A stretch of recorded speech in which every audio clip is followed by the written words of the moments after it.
Here, okay, with the volume. Yeah. Can you hear me well? Yeah. Okay, great. Then up to you, Reuben. Okay, so that's my ping test just there. Good. It's pretty good. All right. Much better than when presenting from Australia. So I am Australian and half Italian actually. So there's, I guess, some kind of connection there. Oh. Yeah. All right. So thank you first of all for inviting me and for hosting me. I think Sergey is on the call as well. I'm not sure if he has, speaking capabilities where he is. Probably on a lounger by the beach or something like that, enjoying the nice weather in Spain. You'll notice I changed the title. I wanted to make it a little bit more provocative, so I just went with something kind of audacious and said distributed.net. But it is a reactive distributed system, and I'm here to talk about Orleans, which is this project that I'm working on. I can't see anyone there, so if you have a question, please just interrupt and I'll stop. And of course, with the lag between us, you might yell out while I'm still talking. That's fine. We'll manage through it. So I hope you enjoy. First of all, an introduction about myself. I'm a distributed systems nerd. I work on the Orleans team at Microsoft. So I'm in my office right now. There's my Twitter handle, Reuben Bond. And actually, I got started on the Orleans project as an open source contributor. I think I actually started, my first big PR was to overhaul the code generator that Orleans uses. I changed it from kind of like a string templating code DOM sort of model, if anyone's familiar with .NET, into Roslyn, which is the sort of native symbolic model used by the .NET compiler, the C# compiler. But anyway, eventually I transitioned to full-time and moved over here to the States, and that's where I am now. So, Orleans. From a high-level view, Orleans is a distributed systems framework. So it's for writing and hosting and running distributed systems. And as a part of that, it consists of two main things. There's this programming model, and that's what I want to focus on today, because I think that's more broadly applicable and there's more, of these interesting ideas in there. And then to support that, there's this runtime. And these two things work in unison. It started in Microsoft Research and was quickly snapped up by product groups. If anyone's ever heard of Orleans before or is familiar with it, then they're probably familiar with the main use case, which was Halo. But over time, it's been used by many teams within Microsoft. You see Azure, Skype, several teams in there, PlayFab, different games like Gears of War and, of course, Halo, as well as companies on the outside. So US, I think it's National Institute of Science and Technologies, I'm not sure, but they're using it for some kind of cryptography testing use case, apparently. TransUnion and the National Broadcasting Corporation of Norway, Honeywell, Visa. So there's quite a few big users now. Eventually, we were able to open source it. And so now it's controlled under the .NET Foundation. And that's where everything happens. So everything we do is out in the open, which is great. Definitely that helps when you're working remotely from Australia. It runs, it's built on .NET, and it runs pretty much anywhere. Windows, Mac, Linux, bare metal, Kubernetes, Service Fabric, which is kind of like Kubernetes. So, any of the major cloud providers. So that doesn't really tell you much about what it actually does, but that's a high-level kind of viewpoint of it. Now, within this framework, Orleans, there is this concept called a grain. And these grains are a fundamental building block of any Orleans application. And technically, these grains are an implementation of something called a virtual actor. And you can see this paper on the right there, and there's a link to it down here, that actually introduces this concept of what a virtual actor is. So it's a little bit different from these traditional actors. And we'll talk about that difference a little bit later on. You can think of them, though, effectively like distributed objects, right? Rather than virtual actors, which might be confusing and maybe intimidating to some people. It's more like objects that are sort of spread around and distributed.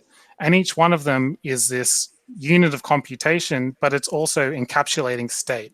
And so in that regard, they're a lot like the original definition of objects in like object-oriented programming, where you've got these autonomous sort of units that are receiving and sending messages, and they're encapsulating over state. And the only way you can interact with them is by sending and receiving messages. So you're not reaching in and directly grabbing the state, right? So it's properly encapsulated.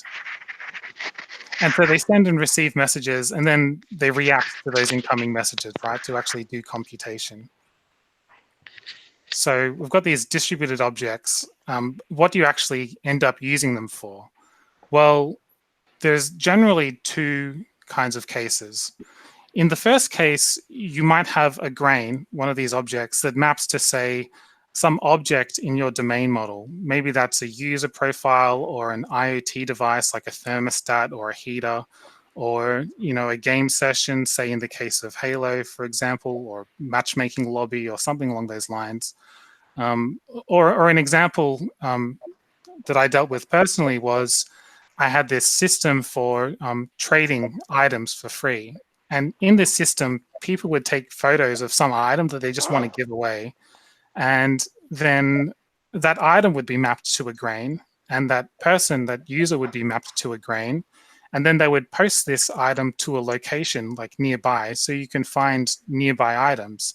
And so we would divide the world up into all of these different locations, by GPS coordinates, like a grid. And then users would subscribe to these locations nearby and find out about all the nearby items. And so that's one way that these grains map into like domain models, essentially. Or it could be, blog posts. It could be an entire blog post, including comments and, modification history.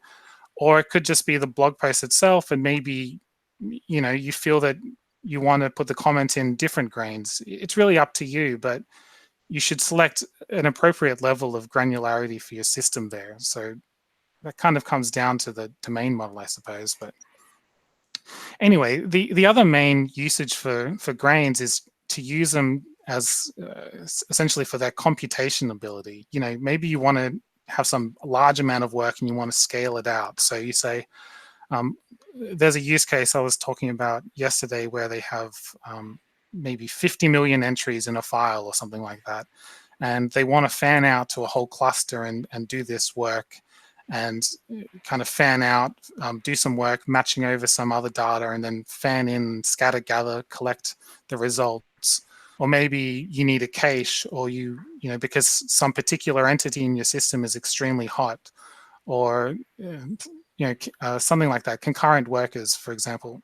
And this second use case is kind of about the realities of any distributed system. If you have, you want to take advantage of the whole cluster, you want to be able to use the resources you have. And if you need to spread work around because something is too hot, then you need to sort of think about that as well. So there are those two main use cases for grains. If there's any questions, let me know. All right.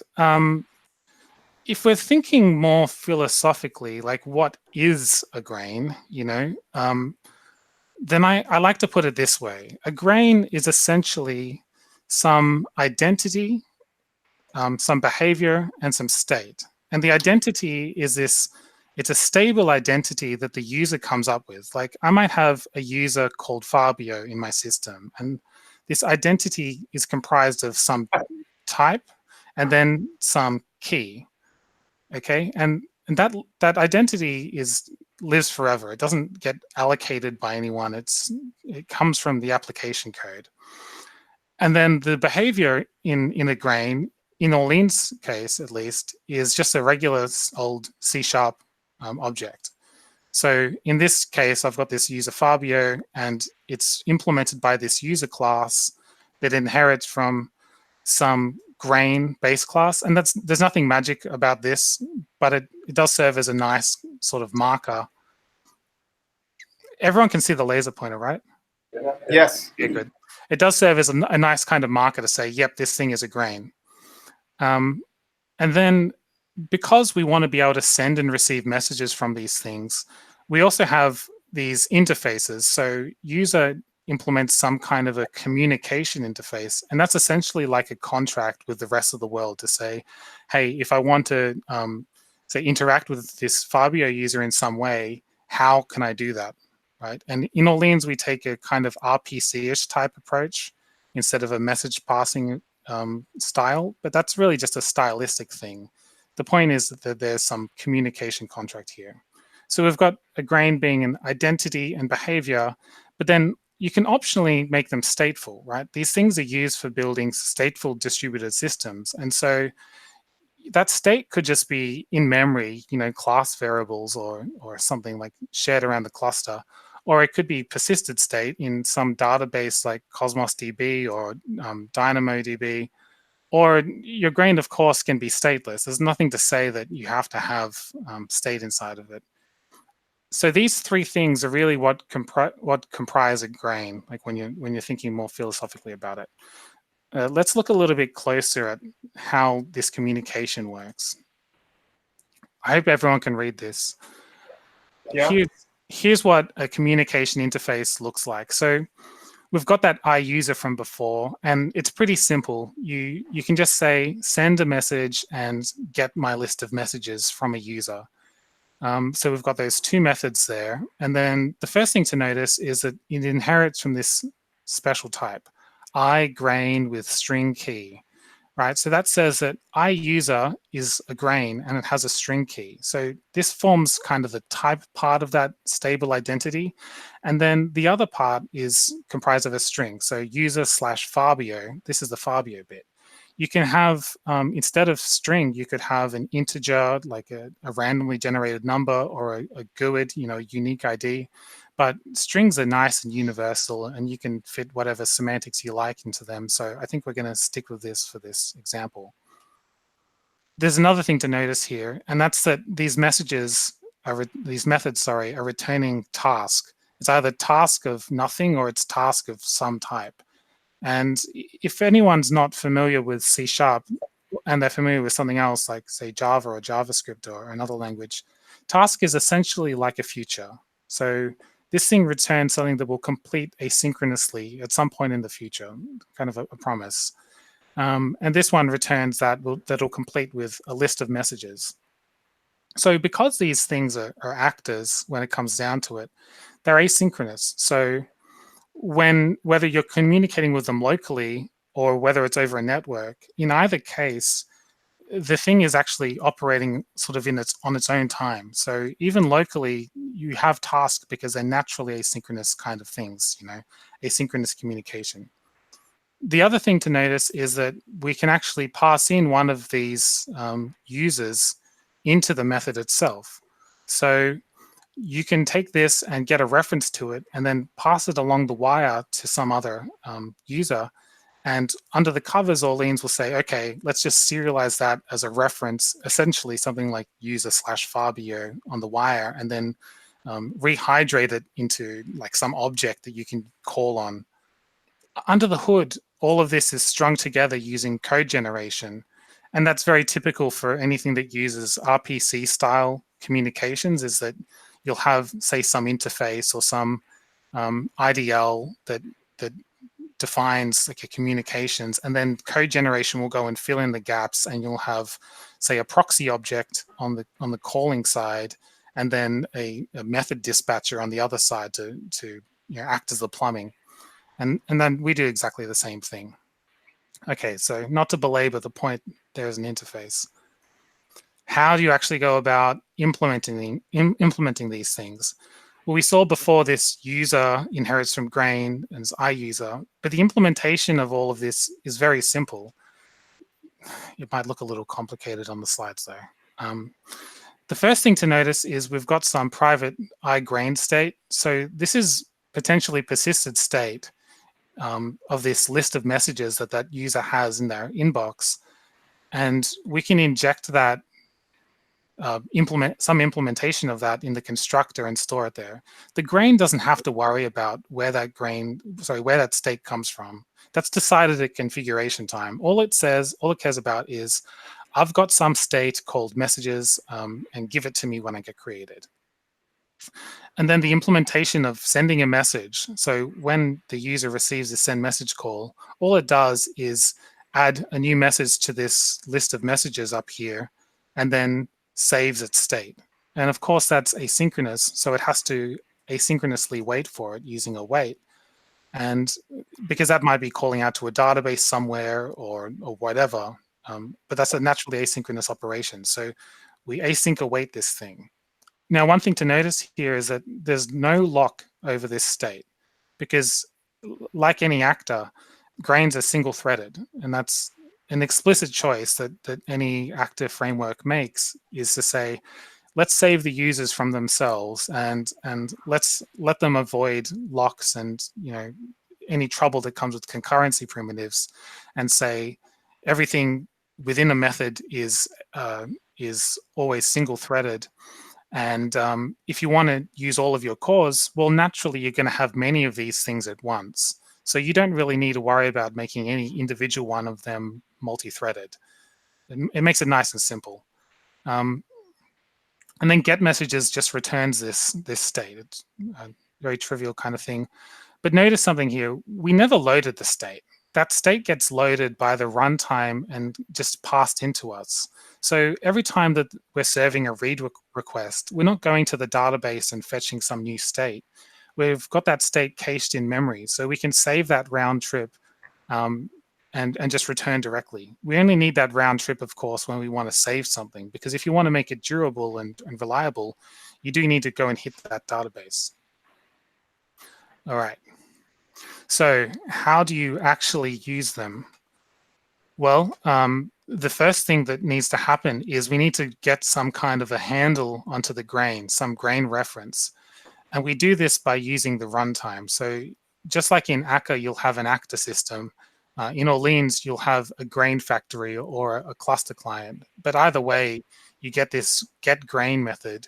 And you can say, pass in some type of the interface you want to communicate with, and then that key. So because IUser is a grain with a string key, we've got this type safe string key here. So I get a reference to me, and I get a reference to Fabio, let's say is my friend. And note here that this is not asynchronous. There's no await here, because this is just in memory. It's a synchronous, cheap operation. There's no I/O happening, no coordination with other machines. We're just saying, all right, at some point in the future, I might need to call user/Reuben, so construct a proxy, a reference for that thing.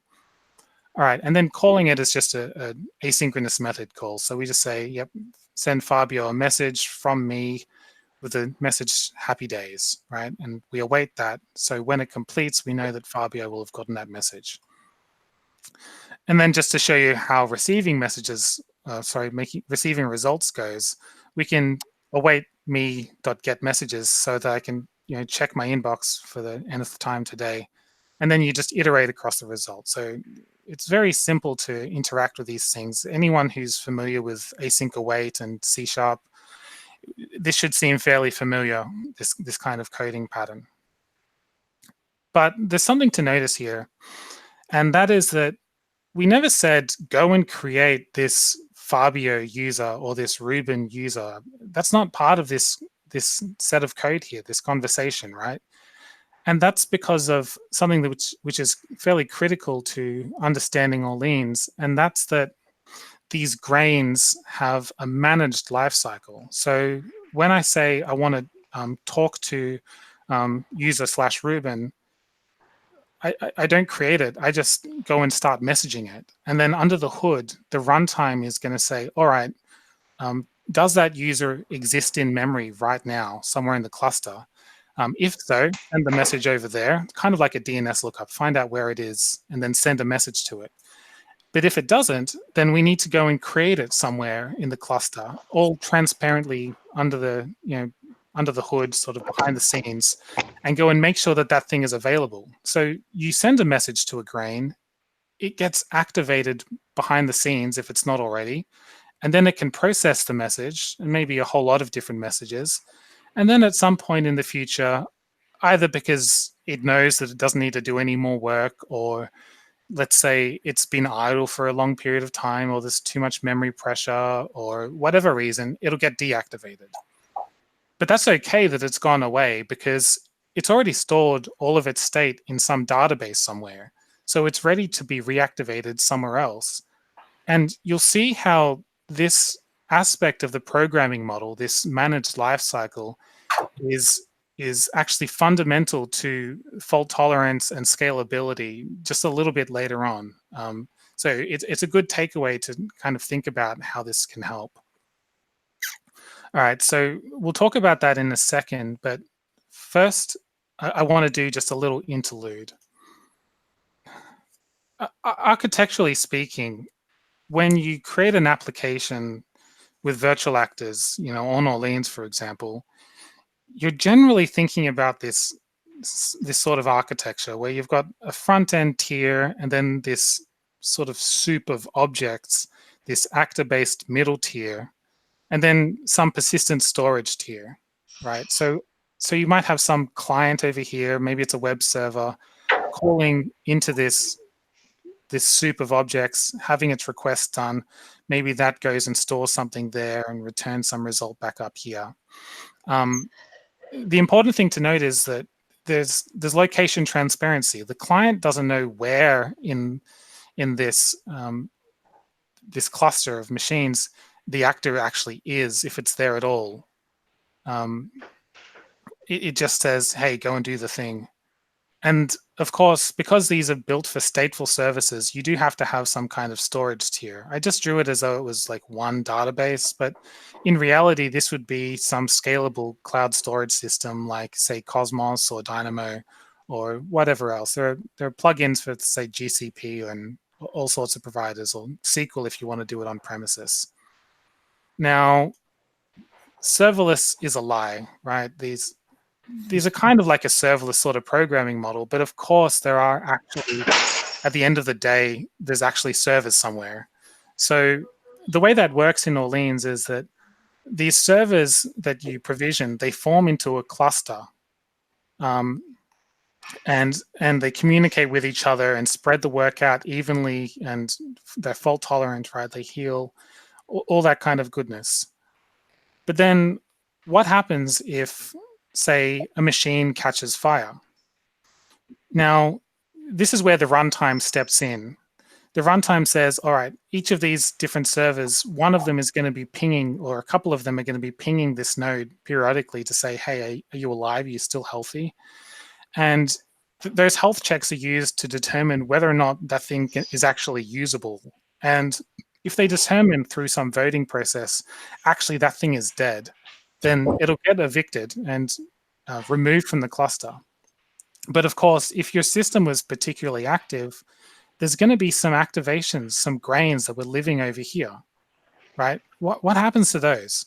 Well, this is where the programming model comes in, right? If this thing is sending a message and it happens to land over here, and then this thing dies for some reason, it catches fire, or maybe Windows updates kicks in at the worst time possible, that particular message might fail. It might not, but it might fail. And then the next time this thing goes to retry, the cluster will say, all right, well, that one's gone. So we know that we need to reactivate whatever user/Fabio, say, over here. And from the front end's perspective, maybe it'll see a little blip, but everything continues on as normal just after that. So this is where the runtime and the programming model are working in unison, because the runtime goes and detects, hey, some failures happened, and route around it. But then the programming model with that managed lifecycle and the fact that that's how you code these things is really critical for saying, can that thing recover from failures? And this is kind of similar in the way that elasticity is provided, right? So when you add a new server to the system, these grains will start being activated on that new capacity that you have. And similarly, when you shrink the size of the cluster, those activations can just all go away. Technically you can just shut that thing off and everything theoretically should be fine. And then they'll just be reactivated on the surviving machines. So the programming model working together with the runtime is what gives you both elasticity and fault tolerance. It's what allows this whole thing to scale. Now, of course, there's no difference. It's a proof, I think, in distributed systems that there's technically no way to tell if a machine is running slow or if it's actually failed for some reason. This thing can't say, oh, you've caught fire. It can never determine that. This thing could be dead just because, let's say that garbage collection happened because they allocated so many objects that garbage collection needed to take, I don't know, 30 seconds or something for it to clean up all of the junk that's been created. And in that case, this thing might get evicted from the cluster. But when the garbage collection finishes and it's able to resume operation, it'll see that it's been evicted and it can restart itself and successfully rejoin and keep accepting new load. So it can heal in that way as well. Okay, the next thing I want to talk about is how error handling works. Let's say that I want to send a message to Fabio again and just say hi. Now, that message might come from some front-end web server. Maybe it'll hit a gateway node, and in some contrived case, let's say it hops down another node all the way from A to B to C, and then it hits Fabio's grain. And Fabio's grain says, actually, I don't want to talk to Reuben. He's blocked. It just throws an exception, like typical C# or Java kind of style, throw you're blocked exception.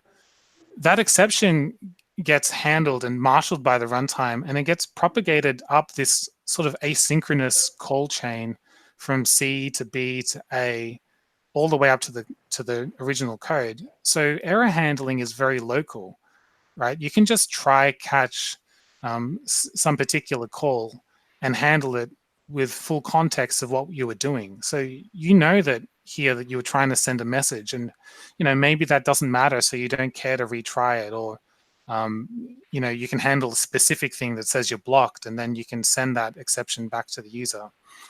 But when this thing throws, that object doesn't go away just because it threw an exception. That's still there, and you could retry it again. So there's no sort of stop, restart kind of behavior in Orleans. They act just like regular old objects that don't get deleted or collected as soon as some method throws an exception. Maybe it's just a validation exception, like you can't send messages that are only 5 characters long, for example.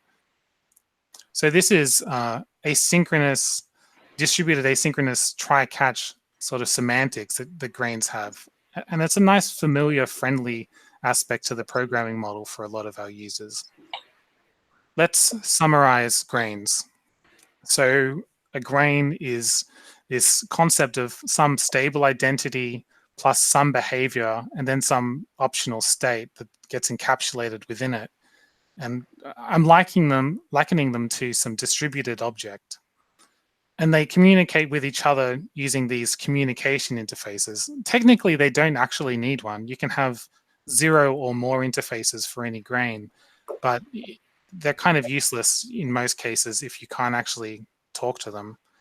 And then they have that managed lifecycle, which as I said, was fairly crucial in our books for scaling and fault tolerance. You've got that simple try-catch error handling where you've got the context of what was going on. And because of the nature of this programming model, those things are totally location transparent, right? And so that ties in with that lifecycle. You never know which server a grain is activated on, and you're not supposed to know. Of course, you can find out if you really want to, but that's a break of the abstraction, right? And again, they're single-threaded because, after all, they are actors, right? So there are a lot of other features in there that I haven't talked about yet. I mentioned declarative persistence, how it's got this sort of pluggable model where you say, hey, I want some state called messages, give it to me. I don't care how you're configured. But there's also virtual streams, and that's a kind of interesting take on streams where you say, let's decouple the producers and consumers even further by decoupling the life cycle of the stream itself. So they're kind of like virtual actor sort of treatment applied to traditional streams or queues. And so you can have the producer emitting events to a given queue or a stream, and the consumer doesn't have to be there. If a consumer starts subscribing to a stream, the producer doesn't have to have actually ever created that stream. So it's even further decoupled. They're used pretty extensively internally. You can back them by event hubs or Amazon SQS or memory or whatever. Another one that's a very recent feature that we've been working on for a while is you can have these grains collaborate in distributed ACID transactions with each other. So let's say that you were doing a trading scenario, and you want to make sure that, in the typical case, let's say a bank account or something like that, you want to trade some item or some money with another user. You can make sure either all of that happens or none of that happens, and it happens with actual isolation. So they're not dodgy fake transactions. They're actual real transactions with real guarantees. I'll mention them again in a second. There's also timers and reminders are kind of like persistent timers. You can think of them sort of like cron jobs, but grains can go and create them. They tend to be fairly useful for people. The whole system is highly customizable via DI, and that's something that we've been working on a lot lately. Or in the past few years, is can you swap out parts of this thing and let the users do interesting things?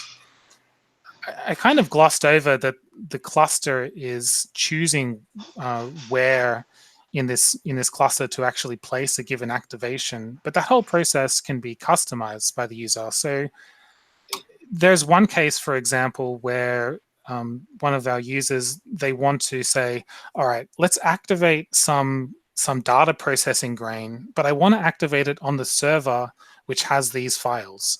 And so they can use this custom placement system to customize that and say, all right, let's base it on the key and then go and create that thing, move the compute to the data, right, instead of moving the data to the compute. And this custom placement is one of the key ways of achieving that. And this is version aware as well. So let's say that in a real system, you're going to have to upgrade these things. You might have a V1 user and a V2 user over time. And the system says, all right, well, I know that V2 users are on silos A, B, and C, and V1 is only available on silo C, D, and E, or whatever the case. So we can limit the selection of where these things go based upon who's trying to call into it. I think I mentioned already, yeah, you can deploy it pretty much anywhere. But there's a whole bunch of other stuff that I haven't talked about at all. Like you can have geo-distributed clusters. We have event sourcing and interceptors, so you can sort of intercept messages. And a lot of this kind of stuff comes because we have this close collaboration with research, right? MSR is, I guess, maybe a couple hundred meters at most from where I'm sitting. And transactions, for example, came directly out of collaboration with research. You can go and read this paper by Tamara and Phil Bernstein on how we implement transactions. And then there's more upcoming work like this indexing in actor systems that Sergey has been sort of working on productionizing at the moment. So that's one of my favorite things actually about working on this, is that we still get that trifecta of being able to work closely with research, having us being this engineering team as well, but also having product teams that take this stuff, let's say transactions, for example, and give a production use case for it. And so, the algorithm and initial implementation might come from research, then we productionize it for the product team, and they run it and have business requirements for it. So it's a nice sort of collaborative bond there between the three. Okay, I wanted to mention briefly just a couple of sort of large decisions that were kind of made early on. One of them, certainly before my time, one of them is that there's this focus on being distributed. There's versus having like a single node kind of model, and then having distributed clustering as like a not quite an afterthought, but a secondary thing. So it's all about clustering and scale first, and that really feeds into a lot of how things are designed. And the other one is that because we have this sort of flexible placement model where grains can be activated on any place in the cluster depending on some little plugin, we don't use, say, consistent hashing. We actually use a distributed directory. So similar to DNS entries, this directory is used to look up where an activation exists in the cluster, if it's there at all, and register it when you go and create it. And that thing is shared amongst the cluster. So we partition that amongst the whole thing and coordinate it. And in the next major release, we're planning on making that pluggable. So maybe you want to have a persistent directory that's backed by a database. I don't know. We'll see what happens. All right. I have talked a little bit about how Orleans compares with traditional actor systems. Really more not Orleans as much as this virtual actor model. But just to really hammer the point, the grain activations, grains have this managed lifecycle, which is different from this create, destroy semantics that you traditionally get. And that was what was defined in the original 1972 paper, I think, about actors, was actors can create a finite number of other actors in a given execution turn, right? So we don't have that particular axiom. Another thing is that because of that, there's no supervision hierarchy. There's no like parent-child relationship or tree of actors, essentially. These things are all addressed using their own independent identities, user/Fabio. And because of that, when they fail or they throw an exception, that just gets passed up to callers, right? It's not sort of the decision of the supervisor to say, okay, that thing failed, restart it or stop it or whatever. And that again ties into more of that object style of programming, that they operate just like POCOs or POJOs. They don't disappear when a little failure happens. But in addition to all of that, there's a couple of superficial changes, differences rather, and they're really stylistic things. So the first is that we do method calls instead of message passing. There's like in Scala Akka, for example, there's a receive method. I think it's been a while since I've played with it, but instead of that, we use this more interface-based approach. But that's a superficial change, right? Like it doesn't really affect the programming model or anything like that.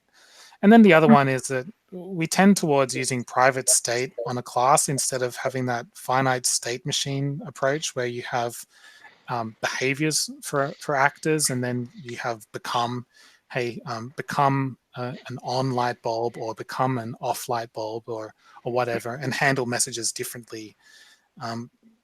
But as you'll see, actually, there is a library called Orleankka, which is really taking a lot of that more Akka style programming model, and then those superficial changes I mentioned before, stylistic things, and then applying it to Orleans. So it's this open source community library that you can see on GitHub here that's actively developed, and it gives you that state machine style and that message passing style that's more idiomatic to F# or functional users or Scala users, right? I'll show you an example of that actually. So here is Orleankka, and this is just taken from their repo, this example.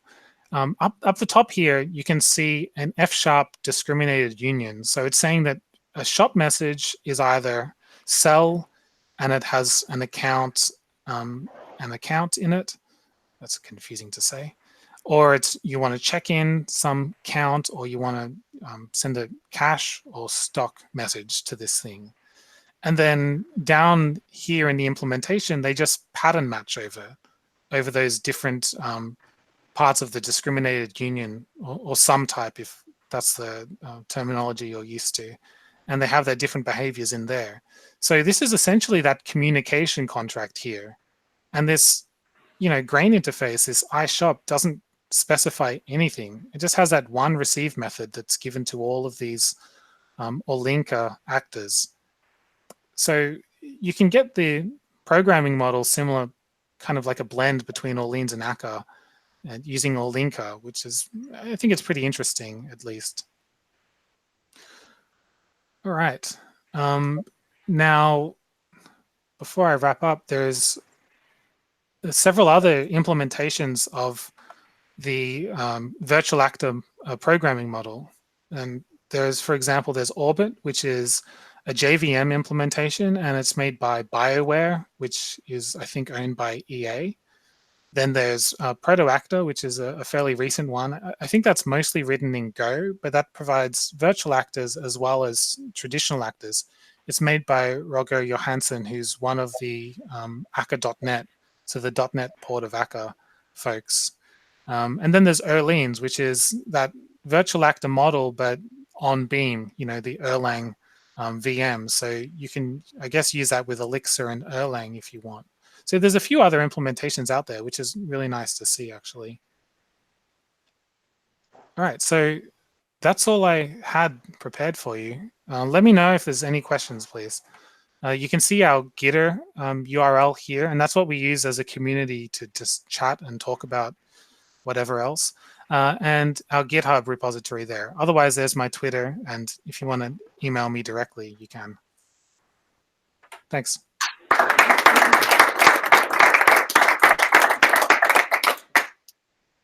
Thank you, Reuben. Did you hear the applause? Yes, thanks. Oh, nice. So do we have any questions? We have a question. My name is Francesc. My question, and my company already use Service Fabric. We don't use actors yet. But if we were to decide to use actors, what would be the deciding factor to use Orleans instead of the built-in actors in Service Fabric? Did you hear that? So I believe the question was, if you're deciding to use actors and you're already hosting on Service Fabric, for example, what's the deciding factor between choosing Orleans versus choosing the actor implementation on Service Fabric? Yes. Yes.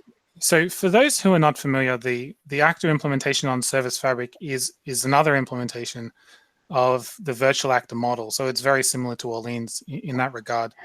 The primary difference, I would say, is if you look at the feature set, you might decide that, say, for example, you wanted distributed transactions, or you wanted streams, or something along those lines, or you wanted portability between different hosting platforms. Like internally, people run on, a lot of the time, it's either cloud services like VMSS, like just VMs, scale sets, or they run on Kubernetes, or they run on Service Fabric. So you get kind of that portability between them. The reason that you might want to choose Service Fabric in that case is, I think the primary motivator would be that there's local in-cluster storage. So you can store your state within the cluster on the local partition. So to do that, you kind of give up that flexible placement, but you gain potentially some latency in loading that storage. So when you first activate an actor, you potentially save some time there. There is a PR out that adds that kind of feature to Orleans as well. And so it's something that I've been working on doing. I think ultimately it's kind of the choice is up to you for which one you end up using. I hope that helps. Any other questions? Yeah, I have. Gideon here. What you actually see within a lot of actor frameworks is they're actually complementing it with streaming. Of course, on Orleans, you have the virtual streams kind of model, which are more or less persistent in manner. But of course, you have in .NET, you have RX, LX, etc. I've seen some commits happening within 2015 or 16, some issues. There's some structural problems in actually combining RX with Orleans. We really have a roadmap and actually looking at those issues, specifically with the async enumerable interface coming out in next sharp version. Okay, I couldn't hear very clearly, but what I gathered, and correct me if I'm wrong, you're talking about an impedance mismatch between RX, reactive extensions that's available in all sorts of languages now, and the streams that Orleans provides. Is that correct? Yeah, the current incompatibilities. Yeah, so the incompatibilities there really come down to RX is not built for that async await model of programming. Actually, the Orleans Streams interface was designed collaboratively with the RX folks, like Bart de Smet, for example. So there was this idea, I think, to have like an async RX vNext implementation that would be the exact same interfaces as what we've presented. But that doesn't seem to have eventuated, at least not yet. So to use that traditional RX model with Orleans, it definitely would require some adaptation. You know, if you have methods of return void, there is a kind of natural mismatch there because that thing is not local, right? And it's operating on its own time. So it would be interesting to see how you could make those things work in a natural, idiomatic sort of way. It's not something that I've looked into recently, though. But if you want to ping me, we can maybe take a look and I can answer some questions on it. Sure. Cool. Any other questions? Uh-huh. No, I think that's it. Well, thanks again, Reuben. Great. Thank you.